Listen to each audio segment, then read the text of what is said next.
옛날 옛적 조선시대 한양에는 이름난 찻집이 하나 있었다. 그 찻집은 성균관 유생들 사이에서 꽤나 인기가 좋았는데 특히 빼어난 글솜씨로 유명한 서준이라는 젊은 유생이 자주 찾는 곳이었다. 서준은 학문에 정진하는 것 외에도 가끔씩 찻집에 들러 차를 마시며 시름을 달래곤 했다. 어느 날 서준은 여느 때처럼 찻집에 들렀다. 그런데 그날따라 찻집 안은 평소보다 훨씬 북적거렸다. 서준은 겨우 빈자리를 찾아 앉아 차를 주문했다. 그때 찻집 문이 활짝 열리며 한 아리따운 여인이 뛰어들어왔다. 그녀는 숨을 헐떡이며 주위를 두리번거렸다. 저 혹시 여기 어사또 날이 계시오? 그녀의 목소리는 맑고 청아했지만 다급함이 묻어났다. 찻집 안 사람들은 모두 그녀를 쳐다보았다. 그녀의 옷차림은 비록 수수했지만 범상치 않은 기품이 느껴졌다. 서준도 그녀에게서 눈을 떼지 못했다. 그녀는 바로 어사 박지한의 딸 미란이었다. 미란은 아버지의 명을 받고 급히 찻집에 온 것이었다. 아버지는 억울한 누명을 쓰고 쫓기는 신세였고 믿을만한 사람을 통해 서찰을 전달하려 한 것이다. 하지만 찻집 안에는 어사또 나리가 없었다. 미란은 초조한 마음에 발을 동동 굴렀다. 그때 서준이 자리에서 일어나 그녀에게 다가갔다. 낭자, 무슨 일인지 모르겠으나 혹여 제가 도울 일이 있다면 말씀해 주십시오. 미란은 낯선 사내의 등장에 경계하는 눈빛을 보였다. 하지만 서준의 진심 어린 눈빛과 말투에 조금은 마음이 놓였다. 실은 아버님께서 억울한 누명을 쓰시고 미란은 떨리는 목소리로 자초지종을 설명했다. 서준은 그녀의 이야기를 듣고 깜짝 놀랐다. 어사 박지한은 청렴하고 강직한 관리로 이름이 높았기 때문이다. 그럴 리가 없습니다. 어사또 나리께서는 결코 그런 일을 하실 분이 아니십니다. 서준은 미란을 안심시키며 자신이 도울 방법을 찾아보겠다고 약조했다. 미란은 서준의 따뜻한 말에 큰 위로를 받았다. 두 사람의 시선이 마주쳤다. 미란의 눈에는 눈물이 고여 있었지만 서준을 향한 믿음과 희망이 엿보였다. 서준은 미란의 눈빛에 가슴이 벅차올랐다.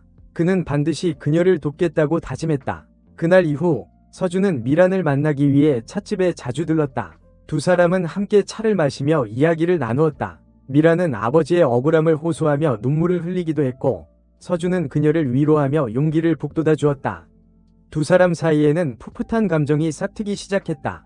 하지만 그들의 만남은 오래가지 못했다. 어느 날 미란의 집안에 끔찍한 병고가 닥쳤다. 간밤에 들이닥친 포졸들이 미란의 아버지에게 영모라는 무시무시한 죄를 뒤집어 씌운 것이었다. 이런 병고가, 미란은 믿을 수 없다는 표정으로 떨리는 서준을 바라보았다. 영모라니요? 그게 무슨 말씀이십니까? 미란은 포졸들에게 격렬하게 항의했지만 소용없었다. 포졸들은 미란과 어머니를 포박하여 끌고 갔다. 아버지는 이미 끌려간 후였다. 서준은 이 모든 상황을 믿을 수가 없었다. 그는 미란을 구하기 위해 백방으로 뛰어다녔지만 영모죄는 너무나 무거운 죄였다. 힘없는 유생인 서준이 할 수 있는 일은 아무것도 없었다. 미란과 어머니는 옥에 갇혔다. 모진 고문이 이어졌다. 미란은 온몸이 상처투성이가 되었지만 끝까지 아버지의 결백을 주장했다. 우리 아버님은 결코 역적이 아니십니다. 누군가의 모함입니다. 하지만 그녀의 외침은 차가운 옥벽에 갇혀 메아리칠 뿐이었다. 며칠 후 미란은 관비로 전락하고 말았다. 어머니는 병을 얻어 옥에서 죽고 말았다. 미란은 절망 속에서 하루하루를 버텨냈다. 한편 서준은 미란을 구하기 위해 더욱 학업에 정진했다. 그는 밤낮 없이 책을 읽고 글을 쓰며 과거 시험을 준비했다. 반드시 과거에 급제하여 미란 당자를 구할 것이다. 그의 눈빛은 불타올랐다. 미란은 관비 신분으로 궁궐에 들어가게 되었다. 그녀는 궁궐에서 온갖 수모와 멸시를 받았다. 하지만 그녀는 결코 희망을 잃지 않았다. 반드시 살아남아 아버님의 억울함을 풀고 원수를 갚을 것이다. 그녀는 이를 악물었다. 그러던 어느 날 미란은 궁궐에서 우연히 한 여인을 만나게 되었다. 그녀는 화월로라는 유명한 기생집의 행수기생 수아였다.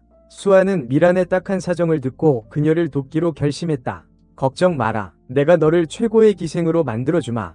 그래서 내 원수를 갚을 수 있게 도와주마. 수아는 미란에게 춤과 노래, 악기 연주, 시 짓는 법 등 기생이 갖춰야 할 모든 기회를 가르쳤다. 미란은 타고난 재능과 피나는 노력으로 빠르게 기회를 익혀나갔다. 특히 그녀는 가야금 연주에 뛰어난 재능을 보였다. 그녀의 가야금 소리는 듣는 이의 심금을 울렸다. 이제 너는 화월로 최고의 기생이 될 것이다. 그리고 내 원수를 갚을 기회가 올 것이다. 수아는 미란의 어깨를 두드리며 격려했다. 미란은 수아의 말에 희망을 얻었다. 어느덧 시간이 흘러 미란은 화월루에서 가장 아름답고 재능 있는 기생으로 성장했다. 그녀의 명성은 한양장 안에 널리 퍼졌다. 수많은 양반과 귀족들이 그녀를 보기 위해 화월루를 찾았다. 하지만 미라는 아무에게나 마음을 주지 않았다. 그녀는 오직 자신의 원수를 갚을 수 있는 힘을 가진 자를 기다렸다. 그러던 중 미라는 화월루를 자주 찾는 한 사내를 눈여겨보게 되었다. 그는 바로 세자 이호였다. 이호는 차기 왕위를 이을 인물이었다. 미라는 이호의 마음을 사로잡기 위해 모든 노력을 기울였다. 그녀는 아름다운 춤과 노래, 매혹적인 자태로 이호를 유혹했다. 이호는 미란의 매력에 흠뻑 빠져들었다. 그는 밤마다 화월루를 찾아 미란과 함께 시간을 보냈다. 미란은 이호에게 술을 권하며 은밀하게 그의 마음을 떠보았다. 전하, 요즘 조정에 무슨 일이 있으신지요? 별일 없다. 그저 늙은 여우 한 마리가 골칫거리일 뿐. 이호는 취한 목소리로 말했다. 미라는 그 늙은 여우가 바로 자신의 집안을 몰락시킨 원수 조대감임을 직감했다. 그 늙은 여우가 전하를 몹시 괴롭히는 모양입니다. 미라는 조심스럽게 말을 이어갔다. 이호는 미란의 말에 더욱 흥분하며 조대감에 대한 불만을 털어놓았다. 그 늙은 여우는 권력을 탐하는 자야. 내 아버님 선왕을 독살하고 나까지 해치려 한다. 미라는 깜짝 놀랐다. 조대감이 선왕을 독살했다는 것은 처음 듣는 이야기였다. 그녀는 이호의 말을 통해 조대감이 자신의 집안뿐만 아니라 왕실까지 위협하는 존재임을 알게 되었다. 전하, 소인이 전하를 돕겠습니다. 미라는 결심한 듯 말했다. 이호는 미란의 말에 의아한 표정을 지었다. 네가? 어떻게? 소인은 비록 천한 기생이지만 전하를 위해 목숨을 바칠 각오가 되어 있습니다. 미라는 이호의 손을 잡으며 간절하게 말했다. 이호는 미란의 진심 어린 눈빛에 감동받았다. 좋다. 내 정성을 믿겠다. 앞으로 내 곁에서 나를 도와다오. 이호는 미란을 껴안으며 말했다. 미란은 이호의 품에 안겨 복수의 칼날을 갈았다. 한편 서준은 과거 시험에 장원급제하여 벼슬길에 올랐다. 그는 뛰어난 능력과 성실함을 인정받아 빠르게 승진했다. 서준은 미란을 잊지 못하고 그녀를 찾기 위해 백방으로 노력했다. 그러던 중 그는 미란이 화월루의 기생이 되었다는 소식을 듣게 되었다.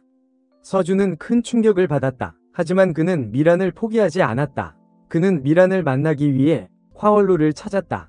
미란 낭자, 나요. 서준이요. 서준은 미란의 이름을 애타게 불렀다. 미란은 서준의 목소리를 듣고 깜짝 놀랐다. 그녀는 서준을 보자마자 눈물을 흘렸다.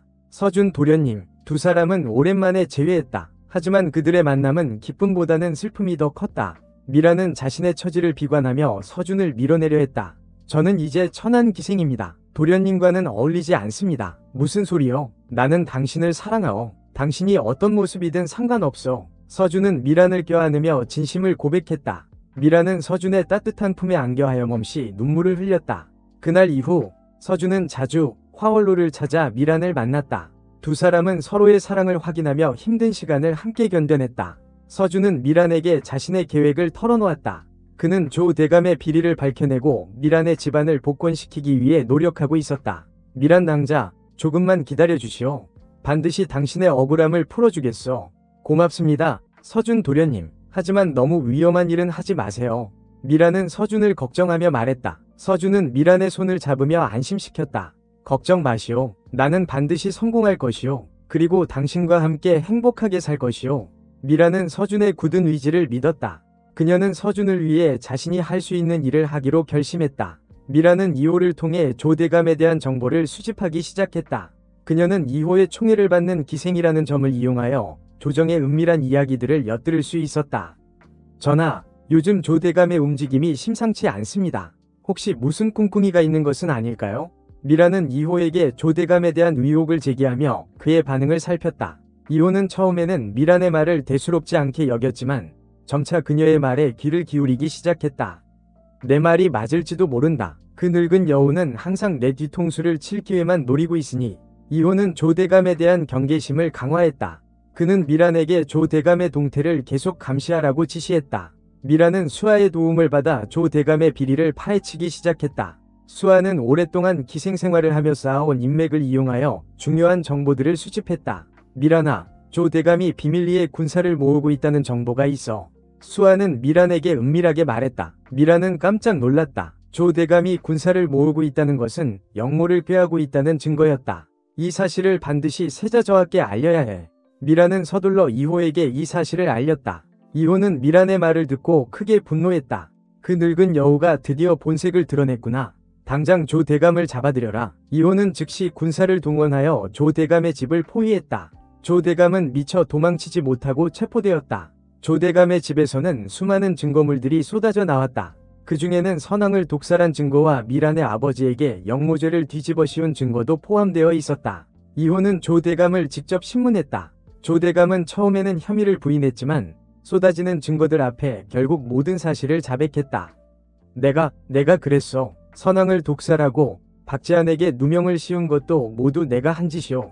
조 대감은 울부짖으며 자신의 죄를 뉘우쳤다. 하지만 이미 때는 늦었다. 이호는 조 대감에게 사형을 선고했다. 그리고 미란의 아버지 박제한의 억울함을 풀어주고 복권시켰다.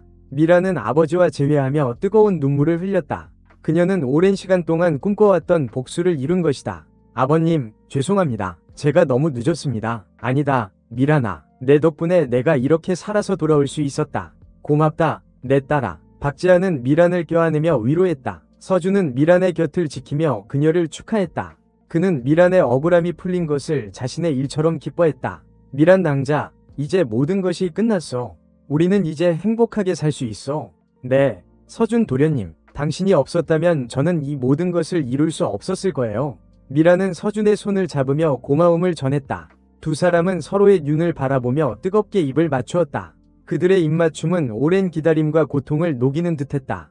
밤이 깊어지고 두 사람은 정사를 나누기 시작했다. 그들의 몸은 하나가 되어 격렬하게 타올랐다. 미란은 신음을 흘리며 서준의 품에 안겼다. 서준은 미란의 귓가에 속삭였다. 사랑하오, 미란 낭자. 영원히 당신만을 사랑할 것이오. 저도 사랑합니다. 서준 도련님. 당신과 함께라면 어떤 어려움도 이겨낼 수 있어요. 두 사람의 사랑은 더욱 깊어졌다. 다음 날 이호는 서준을 불러 큰 상을 내렸다. 그대는 나라를 위해 큰 공을 세웠다. 앞으로도 충성을 다하여 나를 보필하라. 성은이 만극하옵니다. 전하. 서준은 이호에게 감사를 표했다. 이호는 서준에게 높은 벼슬을 내리고 미란과의 혼인을 허락했다. 그대의 사랑 이야기는 이미 온 백성이 다 알고 있다. 그대들의 사랑을 축복하노라. 이호는 미소를 지으며 말했다. 서준과 미란은 서로를 바라보며 기쁨의 눈물을 흘렸다. 얼마 후 서준과 미란은 성대한 혼례를 올렸다. 두 사람은 온 백성의 축복 속에서 행복한 가정을 이루었다. 서준은 뛰어난 능력과 성실함으로 나라에 큰 공을 세웠다. 그는 백성들을 위한 정치를 펼치며 존경받는 정치가가 되었다. 미란은 서준의 곁을 지키며 내조에 힘썼다. 그녀는 가난하고 어려운 사람들을 돕는 데 앞장섰다. 두 사람은 슬아의 자녀를 낳고 행복하게 살았다. 그들의 사랑 이야기는 오랜 세월 동안 사람들의 입에 오르내리며 전해졌다. 수아는 미란과 서준의 행복을 진심으로 축복했다. 그녀는 화월로를 떠나 조용한 시골 마을에서 새로운 삶을 시작했다. 두 분의 사랑이 영원하시길 바랍니다. 수아는 멀리서 두 사람의 행복을 빌었다. 세월이 흘러 서준과 미란은 백발이 성성한 노인이 되었다. 두 사람은 여전히 서로를 사랑하며 의지했다. 미란, 당신과 함께한 세월이 참으로 행복했어. 저도 그렇습니다. 서준, 당신은 제게 가장 큰 축복이었어요. 두 사람은 서로의 손을 잡고 따뜻한 미소를 지었다. 그들의 눈빛에는 깊은 사랑과 감사가 담겨 있었다. 어느 날 서준과 미란은 함께 조용한 호숫가를 거닐었다. 두 사람은 아름다운 석양을 바라보며 지난 세월을 회상했다. 미란, 당신은 제게 가장 아름다운 선물이었어. 서준은 미란의 손을 잡고 부드럽게 말했다. 미란은 서준의 어깨에 기대며 미소를 지었다. 서준, 당신과 함께라면 다음 생에도 기꺼이 함께할 거예요. 두 사람은 서로의 눈을 바라보며 영원한 사랑을 맹세했다. 그날 밤 서준과 미란은 평화롭게 잠이 들었다. 두 사람은 꿈속에서 다시 젊은 시절로 돌아가 아름다운 사랑을 나누었다. 다음 날 아침 서준과 미란은 나란히 누운 채 세상을 떠났다. 두 사람의 얼굴에는 평온한 미소가 가득했다. 그들의 사랑 이야기는 영원히 사람들의 기억 속에 남았다.